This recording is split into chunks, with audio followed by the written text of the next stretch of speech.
जी news और मेटराइज के सर्वे के मुताबिक लोकसभा चुनाव, अब कर्नाटक की बात करना बेहद जरूरी है, जहां से 28 सीटें आती हैं और एनडीए इंडिया गठबंधन पर भारी पड़ रही है, जिसमें बीजेपी के साथ जेडीएस भी शामिल है। दोनों को कुल 23 सीटें मिल रही हैं। वहीं सत्ता में काबिज होने के बावजूद कांग्रेस कर्नाटक में सिर्फ 5 सीटें जीतती हुई दिख रही है। एनडीए 23 सीटों में से 21, बीजेपी 2 जेडीएस के खाते में जाती हुई दिखाई दे रही है। प्रणय, वोट शेयर मुझे लगता है बताना चाहिए जल्दी से दर्शकों। बिल्कुल, जल्दी से वोट शेयर की भी बात कर लेते हैं, क्योंकि यहां पर अगर आप वोट शेयर की बात करें तो कर्नाटक में वोट शेयर के में एनडीए गठबंधन को 54% वोट मिलता हुआ नजर आ रहा है, जबकि कांग्रेस का वोट शेयर 42% है और अन्य के खाते में 4% वोट जा रहे हैं। कांग्रेस और एनडीए के वोट शेयर की अगर तुलना करें तो वहां 12% का फासला जो है वो सीटों में नजर आ रहा है, जिसे एक बड़ा अंतर कहा जा सकता है। बिल्कुल, और पंकज जी आपका मैं रुख कर लेती हूं एक बार फिर। आप असहमत मनोज जी के इस आंकड़े से? क्योंकि मैं ये देख रही हूं कि चाहे हमने बिहार की बात की, चाहे हमने झारखंड की बात की, चाहे हमने कर्नाटक की बात अब हम कर रहे हैं, सत्ता में होते हुए भी कर्नाटक में भी इंडिया गठबंधन को कोई फायदा नहीं हो रहा है। इसको हम कैसे समझें? और क्या इस बार फिर एक बार असहमति?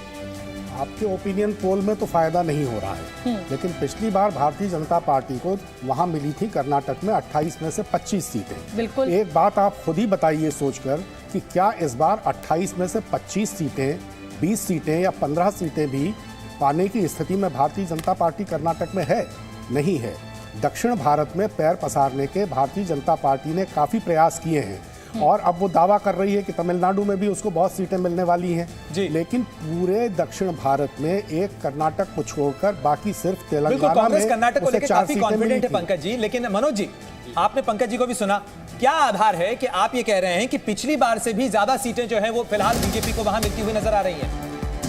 उसके पिछली बार से ज्यादा की बात नहीं है, इस बार तो पंकज जी मनोज जी मैं रोकूंगा आपको, लेकिन तेलंगाना के पूर्व मंत्री का बड़ा दावा भी सामने आया है और खासतौर पर के कविता को ईडी ने गिरफ्तार किया है। ये दावा किया जा रहा है बीआरएस के पूर्व मंत्री की तरफ से, जो कि तेलंगाना सरकार में मंत्री रहे, केसीआर के करीबी रहे हैं, और उनकी तरफ से ये दावा किया जा रहा है कि के कविता को ईडी ने गिरफ्तार किया है। और देखिए, ये गिरफ्तारी शोभना काफी मायने रखती है सियासी तौर पर ऐन चुनावों के ऐलान से पहले। और राजकिशोर जी, मुझे लग रहा है कि एक बार फिर विपक्ष कहेगा कि साहब हेडलाइन मैनेज करने के लिए ये सब कुछ हो रहा है। एक बार फिर आरोप आने वाला है विपक्ष का। हाँ, लेकिन विपक्ष का आरोप आएगा, लेकिन ये भी सच्चाई है कि ये मामला तो चल ही रहा था और इसके पहले भी मैं 10 सेकंड के लिए रोक रही हूँ। प्रसाद भोसेकर, जी न्यूज संवाददाता हमारे साथ लाइव जुड़ रहे। प्रसाद, अपडेट दीजिए जल्दी से इस खबर पर।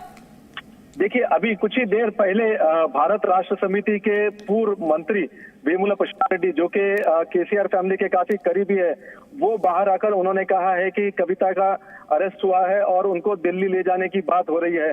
उनको किसी को भी, परिवार वालों को या फिर टीआरएस के जो कार्यकर्ता है, लीडर है, किसी को भी कविता के घर के अंदर जाने की इजाजत नहीं है। फिलहाल कविता के घर के बाहर काफी जो है वहां पे कैडर्स आ गए हैं भारत राष्ट्र समिति के और नारे लगा रहे हैं इस अरेस्ट के खिलाफ।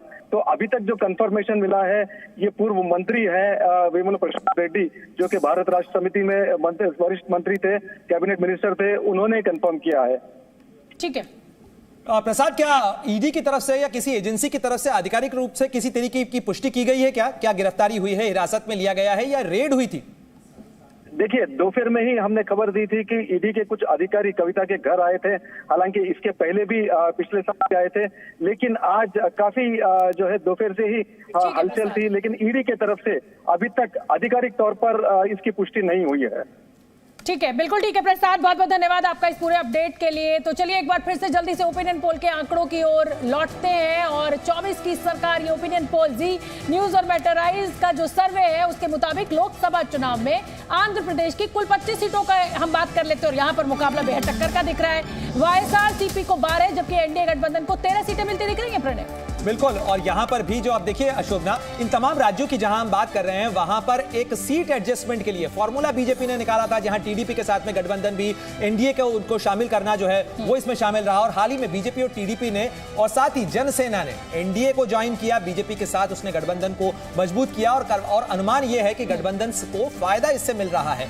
यानी पिछली बार जगन मोहन को वाईएसआरसीपी की जो पार्टी है उनको 22 सीटें मिली थी, और इस बार सीधे सीधे 10 सीटों का नुकसान उनको यहां होता हुआ नजर आ रहा है। तो देखिए यह है बड़ा आंकड़ा, जहां वाईएसआरसीपी को 12 और बीजेपी एनडीए को 13 सीटें मिलती हुई नजर आ रही हैं। तो बिल्कुल चलिए और अब जल्दी से तेलंगाना के ओपिनियन पोल की बात कर लेते हैं। 17 सीटों में से तेलंगाना में कांग्रेस को 9 सीटें मिलती हुई दिखाई दे रही हैं और हालांकि कांग्रेस को फायदा है क्योंकि 2019 में 3 सीटें मिली थी यहां पर और इस बार 9 सीटें मिलती हुई दिखाई दे रही है। टीआरएस को 9 सीटें मिली थी और बीजेपी को मिली थी 2 सीटें।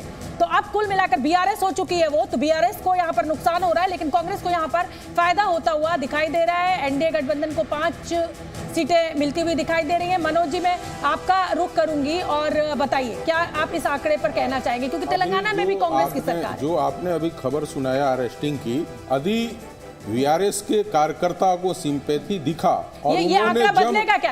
ये बदल की जाएगा गिरफ्तारी के और बाद सिंपैथी वोट सिंपैथी होगा मिल सकती तो है क्या? कांग्रेस को नुकसान हो जाएगा। बीजेपी अपने उनके वोटर अलग हैं, जो भी वोट का डिवाइड होगा वो इन दोनों पार्टियों के ऊपर होगा, वीआरएस के ऊपर होगा, इनके ऊपर होगा और वैसे कांग्रेस और वीआरएस में। और जहां वीआरएस का वोटर कांग्रेस की तरफ से वापस आएंगे तो कांग्रेस को नुकसान हो जाएगा। बिल्कुल, और बीजेपी को 4 सीटें मिली थी। मैं यहाँ पे छोटा सा करेक्शन करना चाहती हूँ। शरद जी आइए जल्दी से चर्चा में।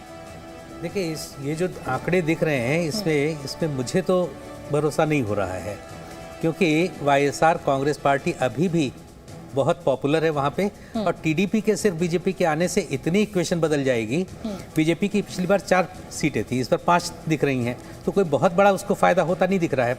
और टीडीपी बिल्कुल साफ थी, तो उसको अगर कुछ फुटहोल्ड मिल रहा है तो बीजेपी को फायदा नहीं, हाँ सहयोगियों को जरूर फायदा होता दिख रहा है।